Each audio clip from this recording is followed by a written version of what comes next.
Alex, je sais pas à quel moment est-ce que il finit gay. Non, honnêtement, aucune idée. Surtout avec un type, genre, on sait pas du tout d'où il sort. C'était dans une espèce d'exercice de machin fait par la politique et tout ça. Après, le truc vraiment dommage, c'est vraiment le personnage de Will. Will était vraiment un personnage cool et intéressant, notamment dans la saison 3, où il y avait vraiment un côté où grandir c'était un peu mauvais, et surtout que ça nous faisait quitter un petit peu notre enfance. Mais le gros problème, c'est que dans la saison 4, il a vraiment un développement de merde. En fait, il est tellement mauvais dans cette saison, enfin, je parle pas de l'acteur, l'acteur est vraiment excellent hein, dans son rôle, mais le problème, c'est que Will, il mériterait même une vidéo juste à lui.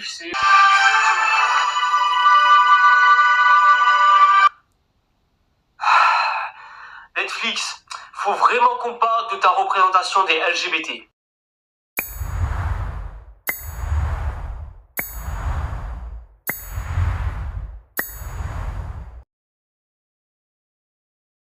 Vais-je me faire des amis ou déclencher une guerre face à mes pires ennemis?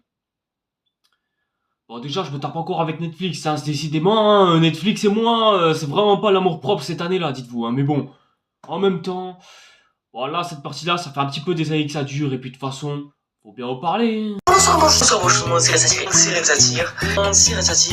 au monde, ça s'appelle du cash. Aïe, aïe, aïe, aïe, aïe. Ah, il y a un problème là. Je comprends pas. Oui, c'est vrai, j'en rajoute comme quoi, ouais, je suis pas content parce que je voulais ci, ça, machin, nanana. Pourquoi tu es con? Je te pose la question. Et donc, bonsoir et bonjour tout le monde, c'est Red Satire, et aujourd'hui, vidéo assez lourde à faire, croyez-moi, on va pas chômer. Aujourd'hui, c'est la fin de la Pride, on est fin juin quasiment, hein, et du coup, je me suis dit que ce serait sympa de faire une vidéo spéciale LGBT. Mais je me suis dit, quel sujet important à aborder? Bon, on va un petit peu recommencer depuis le début, comme ça au moins on est sûr de quoi on parle. Le collectif LGBTQIAI+, machin bidule, enfin qui signifie en gros lesbienne, gay, bi et trans, et je connais pas les autres lettres parce que dit que ça. Et disons une sorte de communauté qui rallie ces catégories de personnes là, à savoir des personnes qui aiment embrasser une personne du même sexe ou qui sont attirées par les deux mêmes sexes différents, ou qui transitionnent vers un sexe complètement différent. Il y a aussi plusieurs autres variantes du genre bon, je vous envoie la liste là parce que j'ai la flemme de les citer en fait. Pourquoi est-ce que vous me regardez comme ça en mode je savais pas? Bon, au moins vous auriez appris un truc, ce sera déjà bien. Et du coup, qui dit personne différente dit forcément persécution, discrimination et toutes les définitions qui se terminent en on, enfin en sion. Je sens que cette vidéo va être compliquée si je commence à dire tous les mots comme ça. Et c'est d'ailleurs pour ça qu'absolument tous les mois de juin de chaque année, tu retrouves ce que l'on appelle la marche des fiertés, à savoir une marche qui réunit toutes ces catégories de personnes à devoir soit manifester ou soit créer un événement, faire la fête, bref. En gros, le principe d'une manifestation, ça change un petit peu de ces manifestations de fachos racistes qui souhaitent revendiquer un petit peu leurs droits d'hommes blancs au travers de la société. Parce que oui, il faut aussi qu'on le remonte un petit peu dans le temps. Avant les années 90, être homosexuel ou quoi, c'était quasiment considéré comme une maladie.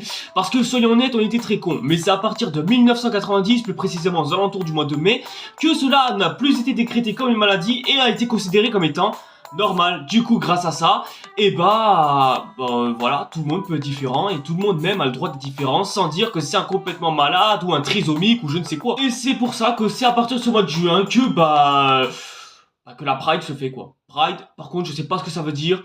Mais bon, encore une fois, définition, on va se faire chier. La communauté LGBT, je me pose une question, hein, mais pourquoi est-ce que vous faites pas le mois de la Pride, enfin, le jour férié de la Pride, le 27 mai justement? Parce que, je sais pas, si c'est pile à cette date que cela a été décrété, ce serait peut-être un peu logique de fêter le mois de la Pride pile à ce jour-là. Je sais pas, je propose, hein, t'as vu? Et moi, quand je vois tout ça, vous allez me dire qu'est-ce que j'en pense? Eh ben, vous voulez que je vous dise la vérité?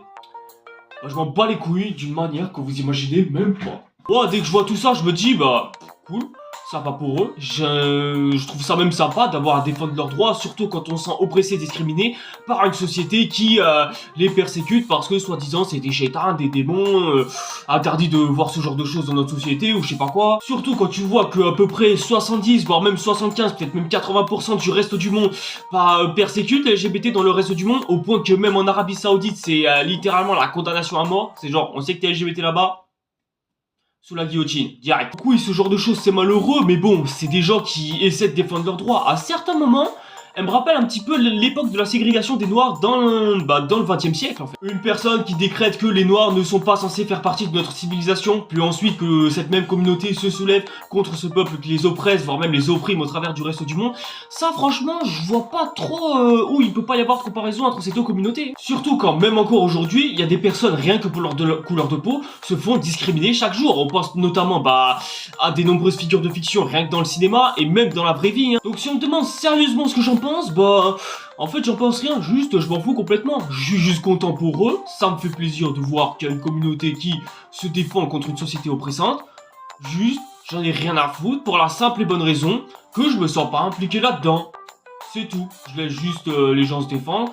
Mais il va pas falloir s'attendre à ce que je vienne prendre une médaille ou un drapeau ou quoi et que je puisse me soulever à vos côtés non plus. Même si bon, ça peut arriver s'il y a des amis proches à moi. Parce que oui, j'ai des amis LGBT autour de moi, faut pas rêver non plus. Mais du coup, il y a une question qui me taraude.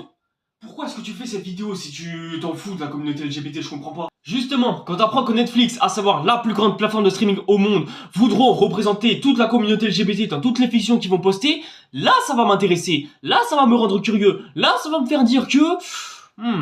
intéressant. Voyons voir comment est-ce qu'ils vont décortiquer...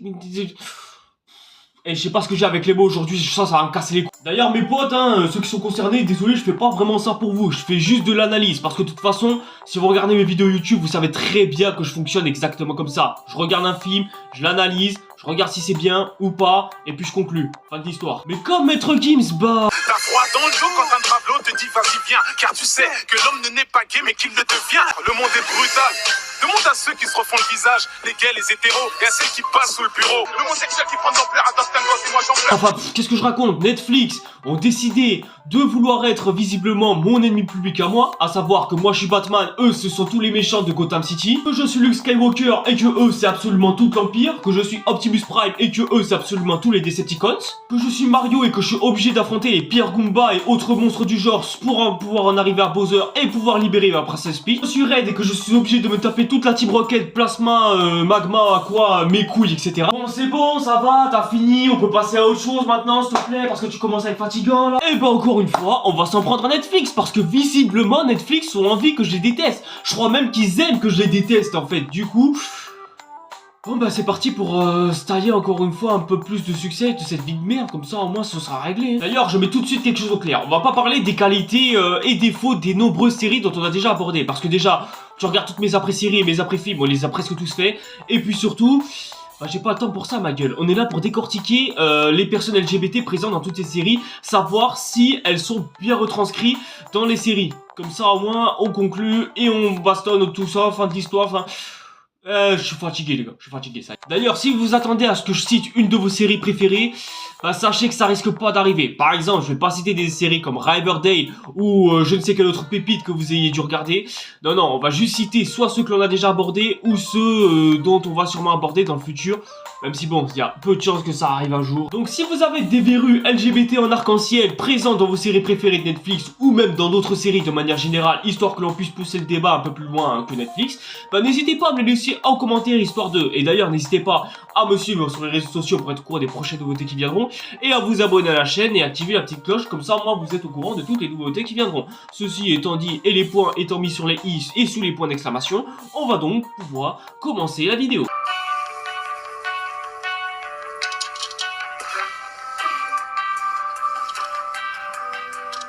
On va commencer par la première pépite de la plateforme, à savoir 30 Reasons Why. Enfin, je parle de la première pépite, ma première pépite, excusez-moi. Certains d'entre vous en ont certainement peu entendu parler, voire même pas du tout entendu parler, mais pour faire simple, ça raconte l'histoire d'une jeune fille qui s'est suicidée et elle a enregistré en 13 cassettes les raisons pour lesquelles elle s'est suicidée.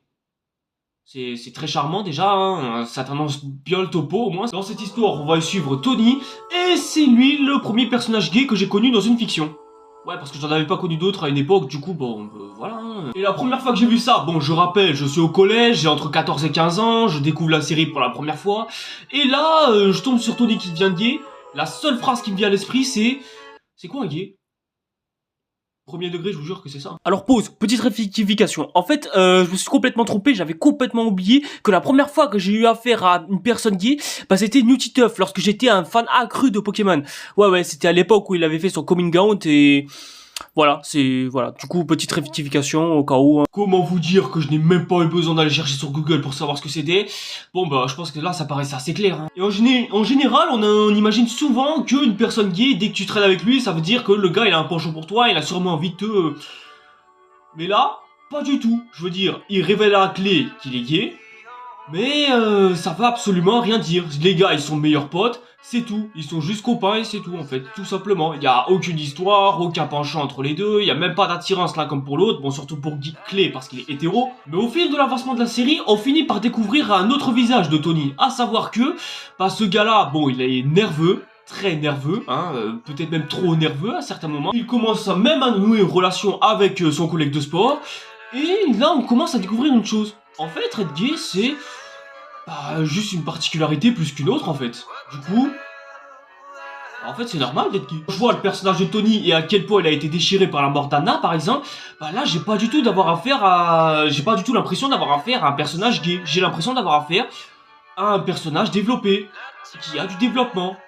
En fait, c'est comme si son homosexualité, on en avait strictement rien à foutre, parce que c'est totalement le cas, en fait. Son homosexualité n'a rien d'intriguant, rien d'intéressant, il est juste soulevé, on lui fait juste dire, c'est qu'une particularité comme une autre, en fait. En fait, si j'aime le personnage de Tony, c'est pas tant parce que, il est homosexuel, c'est tout simplement parce que il a un bon développement, il a une histoire intéressante, et surtout, bon, il est attachant, c'est tout. C'est aussi simple que ça, en fait. Ça fera certainement pas de lui mon personnage préféré de toute la série, mais en tout cas, ça en fait un bon personnage. Et surtout, chose importante, ça permet au moins de poser une petite valeur étalon à savoir ce que c'est réellement qu'une personne gay dans la vraie vie. Parce que bon, faire une raison de soirée, la vraie vie, t'as capté. Et tant qu'on a parlé de la version masculine, on va parler maintenant de la version féminine qui, pour le coup, n'a absolument rien à voir avec Tony. On va justement parler de Courtney, qui, elle, est un cas assez particulier à traiter. Dans l'épisode 4 de la première saison, on apprend que Courtney, enfin, on suppose que Courtney a un penchant pour Anna. Et, pourquoi pas, en vrai, ça peut être sympa. Là, j'ai juste envie de voir quel sera son traitement. On voit qu'elle a de l'attirance, mais le détail le plus important de cet épisode, c'est qu'on apprend que Courtney a peur de sa propre homosexualité. Et ça, je vous avoue, c'est super intéressant. Cela nous permet d'apprendre qu'elle est hyper réservée, tout simplement parce que, elle sait que si tout le monde apprend qu'elle est lesbienne, elle peut se dire que tout le monde va la harceler, tout ça. Surtout quand t'es en milieu scolaire et qu'il y a des gens qui savent ton ethnie. Ah, crois-moi, ma gueule, c'est pas quelque chose que t'aimes vivre, ça c'est sûr. Et c'est d'ailleurs pour ça qu'elle va se réfugier auprès d'Anna pour non seulement cacher son homosexualité, mais surtout, voilà, parce qu'ils sont jeunes, du coup faut profiter de la vie, tout ça, bref, t'as capté, hein. Et c'est d'ailleurs même ça qui fera partie de la pourrissation de la vie d'Anna. La pourrissation, je sais pas si c'est un verbe qui se dit, mais bon, de toute façon, j'invente des mots à tire la langue, alors. Et c'est là qu'on apprend une chose, ne pas assumer son homosexualité, ça a aussi participé à la mort d'Anna aussi. Et ça, ça en devient presque triste, que ce soit pour elle, mais surtout pour Anna elle-même, parce que, vu qu'elle a pas assumé son homosexualité, ah là, dit comme ça, ouais, je sais pas comment le prendre en fait. Ça, c'était pas prévu dans le script, je préfère prévenir. Mais là, je viens de me rendre compte que la série nous a presque fait dire que, si t'assumes pas ton homosexualité, tes potes autour de toi seront tués. Vous en faites ce que vous voulez de ça. Hein. Bon, après, quand vient la saison 2, après son procès, je vous avoue que j'ai été un petit peu déçu de voir que cet épisode n'était pas non plus bâclé, mais qu'il y a eu plus de la part du personnage de Courtney. Un peu plus d'exploitation et surtout, un arc un peu plus long pour qu'elle puisse un peu plus assumer son homosexualité. Parce que, qu'est-ce qu'on s'en fout du procès de l'autre gars qui était en couple avec Anna pendant tout le long de l'été et... De toute façon, la saison 2, c'est à moitié du bullshit, alors qu'est-ce que tu veux faire comme ça? Et après ça, c'est le calme plat.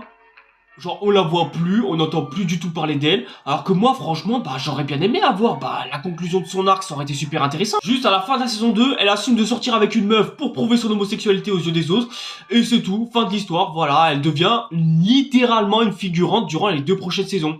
2 saisons qui sont inutiles, mais quand même. Et bon, contrairement à Courtney qui paraissait plus ou moins incomplet, on va quand même parler de ce qui s'est quand même fait de pire. Je parle notamment de la saison 4. On va essayer de se focaliser sur Alex, qui a essayé de se suicider. Malheureusement, il s'est raté et il s'est cassé 2-3 parties du cerveau.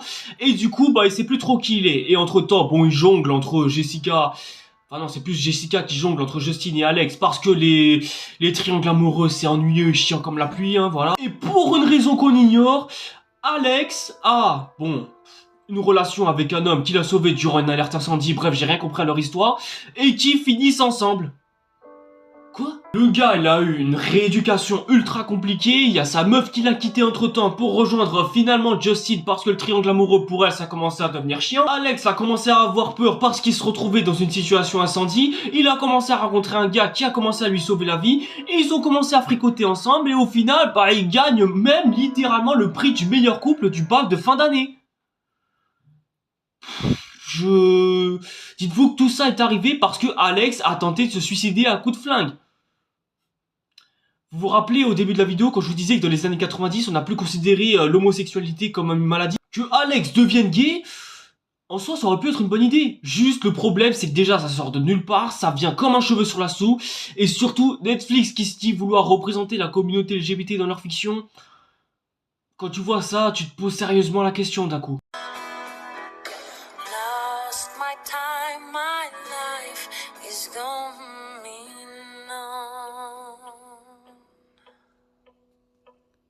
Alors je vous avoue que la première fois que j'ai vu cette personne-là, je ne savais pas du tout qu'à l'origine c'était un homme qui était devenu une femme. Ouais, j'ai appris ça que lors de l'extrait où elle a commencé à paniquer au sommet du toit à la fin de la saison 4, enfin bref. Et ça tombe super bien parce que les personnages trans dans la fiction, c'est quasiment jamais arrivé, enfin jamais. Je pense que ça a dû arriver, mais c'est rare que ça arrive. Le seul gros problème de ce personnage, c'est que je n'ai absolument rien à dire. Pour la simple et bonne raison qu'elle ne sert à rien. Enfin si, alors quand même, une scène de gloire, on peut au moins lui laisser ça. À savoir la scène où elle réussit à arrêter Arturo Roman suite à ce qu'il ait commis une agression sexuelle. Et ça... Mais bravo l'artiste, bravo championne. D'ailleurs, fun fact, est-ce que vous trouvez pas que Arturo Roman, il a un petit peu un air de Cyril Hanouna? Je sais pas, je pose la question comme ça, de manière... De toute façon, il n'y a pas grand chose à dire sur ce personnage. Vous vous rendez pas compte, mais ça fait depuis des heures et des heures, je m'essaie de m'imaginer ce qu'il y a à dire sur cette fille. Mais en fait, il n'y a rien à dire. Elle est vide, elle a pas d'âme presque, j'ai l'impression. Je sais même pas si elle a une personnalité. Le seul exploit de si intéressant qu'il ait fait, c'est d'arrêter le jeune Arturo Roman d'agression sexuelle. Tout ça pour qu'ensuite il se libère et qu'il soit déclaré pour mort. Conclusion de la part de Netflix, on a mis un personnage LGBT dans notre fiction La Casa des Papel, mais juste ça sert absolument à rien. C'est bien, hein, on représente bien. Ah nous, c'est sûr, on représente beaucoup mieux que cette J. Caroline. Ah là là, quelle grosse pute. Mais bon, après, est-ce que ça peut être pire? Et ça c'est ce qu'on va voir de suite. Mais en attendant...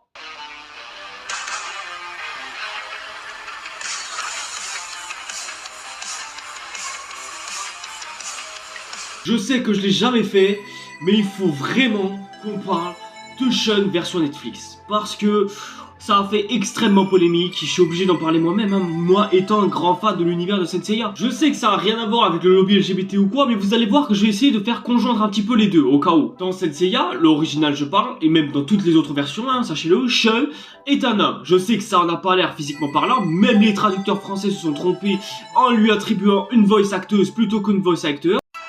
Mais ils sont fous! Attendez! Vous ne pouvez pas vous battre sans vos armures! Tout ça pour dire que Sean est un homme, et ça, ça a énormément contribué à faire de Sean l'un des personnages les plus emblématiques du manga et de l'anime. Parce que ce que les jeunes hommes les plus fragiles retenaient de la part de Sean, c'est que même si t'es un homme fragile, même si t'es quelqu'un de très faible, tu es capable de montrer ta plus grande force et que tu es capable de te battre pour les personnes que tu aimes aux alentours.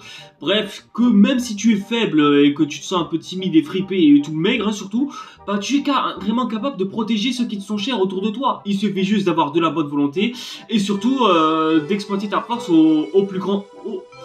Bref, voilà, en gros, tu deviens plus fort. Ce qui était surtout le plus intéressant avec Sean, c'est qu'il sortait largement de tous les stéréotypes qu'on essayait de coller à la peau d'absolument tous les personnages masculins de toutes les fictions. À savoir que si t'étais un personnage masculin, fallait que tu sois grand, fort, musclé, etc., etc. Surtout à la période du manga, accentué en plus par Dragon Ball et sa fameuse apparition du Super Saiyan. Et quand tu voyais Sean briser tous ces stéréotypes et ce status quo devant tes yeux, au point qu'il arrivait à exterminer un chevalier d'or, au point littéralement de montrer sa puissance face à de nombreux autres ennemis, voire même peut-être plus fort que lui, ça franchement ça a donné lieu à être Sean l'un des personnages les plus emblématiques et les plus mémorables de tout l'anime. Et la version Netflix ont décidé d'en faire une femme. Et on a largement gardé sa personnalité. Qu'est-ce que ça change? Tout. Je préfère prévenir absolument tout. Que tu veuilles en faire une femme, Pourquoi pas? Ça ajoute de la diversité à ce groupe majoritairement, voire même quasiment composé d'hommes, je préfère rappeler. Le gros souci de tout ça, c'est qu'on a gardé sa personnalité d'homme fragile. Du coup, ça fait de Sean une femme fragile. Du coup, on a affaire à une femme qui a du mal à se battre, qui est un petit peu fragile et un petit peu gnangnante et qui se sent un petit peu délicate d'avoir à s'en prendre à son grand frère parce que, bon bah voilà, son grand frère il inspire un peu le respect et elle se sent un petit peu faible. Voilà, en gros, c'est une femme bien fragile et bien... ouais, bah juste fragile. Ça en fait une femme fragile, tout simplement. C'est... Ouh. Ah, ça pique un peu. Oui, ça c'est sexiste. Bien joué Netflix. C'est ce qu'on appelle dans le jargon chier dans la colle. Et le pire dans tout ça, c'est que tu pouvais en faire un personnage féminin sans avoir à dénaturer le personnage de Sean. Il suffisait juste que tu changes sa personnalité, à savoir, bon, une femme super dure au point qu'elle soit vulgaire, bagarreuse, etc., etc. Bref, un bon gros caractère de garçon manqué, au point qu'elle se dise que, bah, être un petit peu masculin, mais pas trop non plus, histoire d'avoir un petit peu de la peine pour les autres, bah, ça peut être pas plus mal. Mais du coup, ça ferait dire aux femmes que les femmes doivent rester faibles et doivent à tout prix le rester. Et si elles ne redeviennent pas des fragiles, elles vont devenir violentes. Et ça devient un peu plus problématique, surtout quand tu vois les nombreux cas de féminicide dans le reste de la France. Et t'aurais même pu faire mieux. Pourquoi est-ce qu'on n'a pas fait un Sean en pleine transition sexuelle? Le gars c'est un homme et il a envie de devenir une femme. Ça aurait été plus intéressant. Lui donner une transition sexuelle, ça aurait pu donner... bon, déjà, une superbe représentation déjà pour la communauté trans, mais surtout, bah, ça aurait rendu ce modèle-là plus intéressant, que même si tu es un homme fragile ou même une femme fragile, bah, tu es capable de montrer ta force devant des ennemis plus forts que toi, tout en progressant et en ayant une force supérieure à l'intérieur de toi. J'en avais pas parlé dans mon après-série sur Senseiya, mais là du coup je me permets, considérer cette partie-là plus ou moins comme un hors-série ou une interlude presque. Du coup on passe à la suite.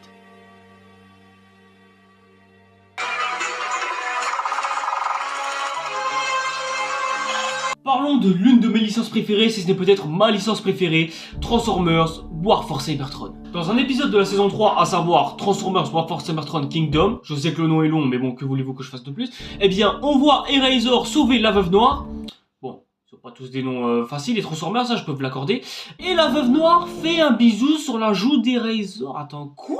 Là, soyons corrects, là ça sort de nulle part. C'est juste là pour dire, bon bah en fait on a un quota LGBT à cocher, du coup là c'est bon, on l'a coché, ça y est, merci, au revoir. Netflix en sont arrivés à un stade où ils sont tellement fainéants pour représenter la communauté LGBT qu'ils se contentent juste de mettre des personnages LGBT dans leur fiction. Et pour ceux qui posent la question... oui, dans Transformers, il y a déjà eu des relations LGBT, sachez-le. Je peux penser par exemple à Knockout et Breakdown dans Transformers Prime, qui ont eu des rapprochements, enfin, qui ont eu une attirance mais pas de rapprochement, et ce qui est un petit peu dommage et un peu triste, notamment pour Knockout. Mais là, le truc il sort tellement de nulle part, et il est là juste tellement pour rien, que franchement j'ai rien d'autre à dire de plus. Bon bah... suivant.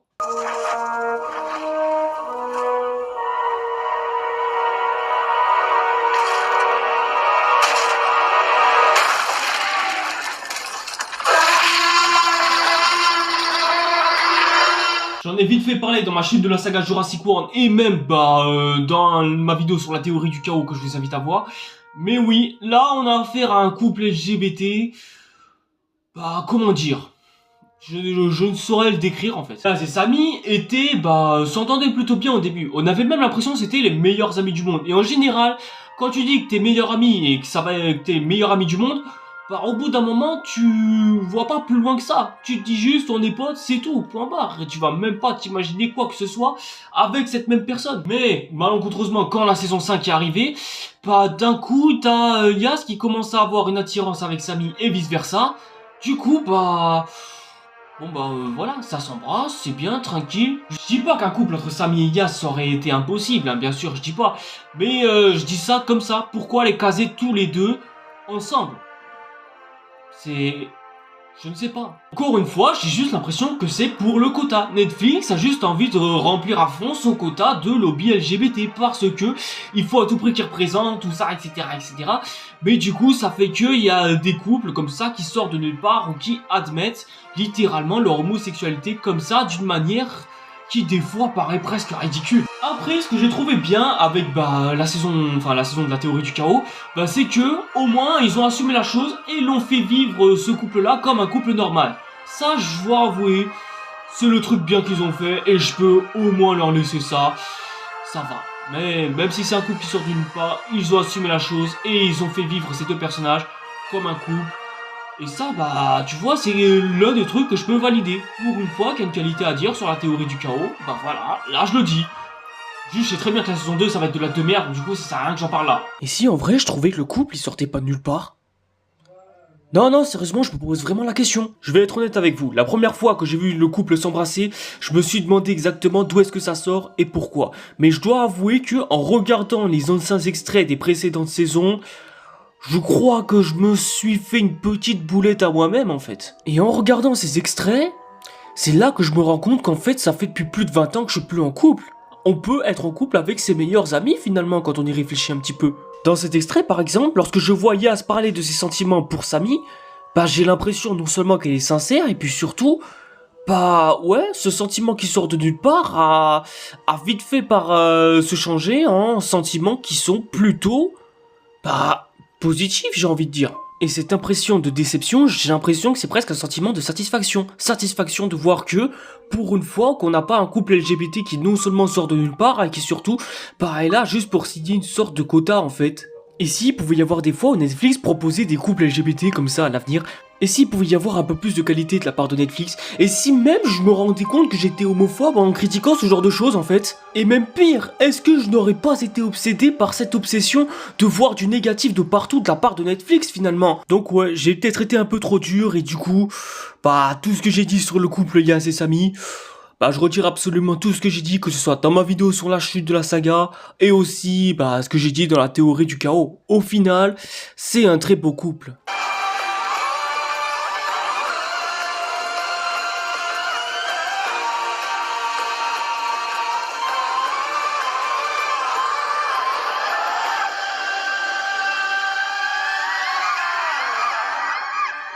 À l'inverse de Yasuki, où on nous a fait embrasser un homme pour qu'il puisse ensuite fricoter. Yasuki est gay. Qu'est-ce que ça change dans son histoire? Pourquoi d'ailleurs est-ce qu'il devient gay? Bah ça ne sert strictement à rien. Encore une fois, quota.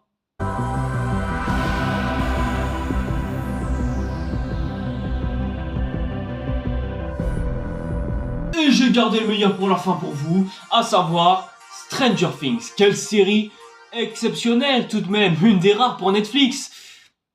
Après j'ai pas vu Peaky Blinders, oui c'est vrai. Dans la saison 4 de la série, Will est triste. Et pourquoi est-ce qu'il est triste? Il est dépressif sa race? Est-ce que c'est à cause du fait qu'il est trop mal vécu dans le monde à l'envers ou quoi? Alors, je vais vous choquer, mais en réalité, si Will est triste, c'est parce que il est gay.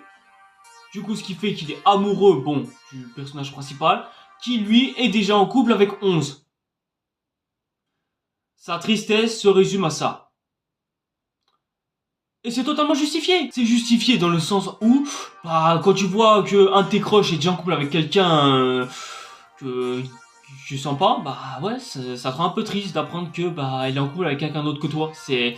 Ouais, forcément, tu finiras dans ce genre d'état, hein. Ça pique un peu, mais on s'en remet vite, hein. Une de perdue, des œufs retrouvés. Seulement, il y a un petit problème. Au début, à savoir vers la saison 2 et même la saison 3 d'ailleurs, bah, on nous montrait une sorte de Will un peu nostalgique. Un Will qui était bah, triste de se dire qu'il va grandir et qu'il va devoir laisser son passé de côté. Et ça, je trouvais ça plus intéressant que d'apprendre que le gars il est gay parce que bah il peut pas se taper son meilleur ami. Et ça le rend triste. Tu peux pas passer d'un gars qui veut pas grandir à un gars qui apprend à grandir mais qui au final n'a pas la possibilité de grandir correctement, enfin comme il le souhaite. Enfin, un peu, mais si t'arrives à te développer, parce que comme je vous l'ai précisé là, t'as l'impression que c'est arrivé comme un cheveu sur la soupe, et c'est exactement ça. Et c'est d'ailleurs cet extrait qui m'a donné envie de faire cette vidéo, tout simplement pour montrer que, bah au final, Netflix n'en ont rien à foutre de la communauté LGBT. Tout ce qui leur intéresse, eux, c'est d'avoir un quota à remplir, de représenter la communauté LGBT, parce que, bah il faut bien les représenter, et surtout, il faut se donner une bonne foi, une bonne image, etc., etc. Et ça, c'est une bonne chose. Mais faut pas oublier que les pires choses sont souvent faites avec les meilleures intentions. J'aurais dû laisser Alan parler, c'est vrai, mais... qu'à force de vouloir représenter ce que t'as envie de représenter, bah, sans savoir exactement comment est-ce qu'il faut le faire, bah, tu finis par non seulement envoyer des messages toxiques, ou alors, bah, désincarner un personnage que tu aimais tant. Tout ça pour dire que, bah en fait, Netflix, ils représentent pas du tout la communauté LGBT. Ils se contentent seulement de les introduire dans leur histoire, quitte à ce que cela gâche non seulement leur arc narratif envers les personnages, mais surtout que ça en devienne involontairement discriminant envers la communauté en question. Je viens pas dire qu'il faut interdire de mettre des LGBT dans des fictions. Ça, je serais totalement contre, hein. Pourquoi pas ne pas en mettre, hein, tout simplement, hein. Ne me faites surtout pas dire ce que j'ai pas dit. Ce que j'essaie de vous dire, c'est que, on a mis des personnages LGBT juste parce qu'il fallait mettre des personnages LGBT, et on les a représentés juste parce qu'ils sont LGBT. Sauf que, ça marche pas comme ça. Et on aurait très bien pu dire que tous les personnages LGBT de Netflix sont ratés. Je serais là pour vous dire que non. Je l'ai déjà démontré avec Tony de 13 Reasons Why, et c'est pour autant un bon personnage. Tu peux même faire des personnages LGBT très intéressants. Je pense notamment par exemple à l'autre gars dans Transformers Spark. Oui, ils ont fait un Transformers non binaire. Même moi, je m'y attendais pas, et même ça a marché. Mais en dehors de ça, tu retiens que c'est un grand scientifique, très aideur autour de sa famille, qui les protège, etc., etc. Comme quoi, dans une série, tu peux écrire des bons personnages LGBT. Enfin, en gros, faut juste savoir le faire, quoi. En gros, là aussi, on se contente uniquement de faire juste pour faire, juste parce que c'est écrit sur un cahier des charges et qu'il fallait le mettre et un point, c'est tout. D'ailleurs, dites-vous que c'est pas pour ça que les deux showrunners ont décidé de partir de la série Avatar. Parce que bon, la série Avatar de Netflix, elle a été validée par Netflix, mais Netflix, ils ont décidé de défendre leur série comme excuse pour dire que, si les showrunners du dessin animé original, ils sont barrés, c'est parce que y avait des personnages LGBT dans notre série, du coup, ils ont pas voulu ça. Alors que bon, franchement, je pense qu'ils auraient été peut-être pour, mais au vu de ce que cela aurait pu impliquer, je pense que les gars, ils se sont dit que la série serait nulle dans tous les cas. Et puis on connaît le résultat final, de toute façon, hein, j'en parle tout le temps. Est-ce que ça gâche les séries en question? Je dirais qu'en partie oui, et d'autres non.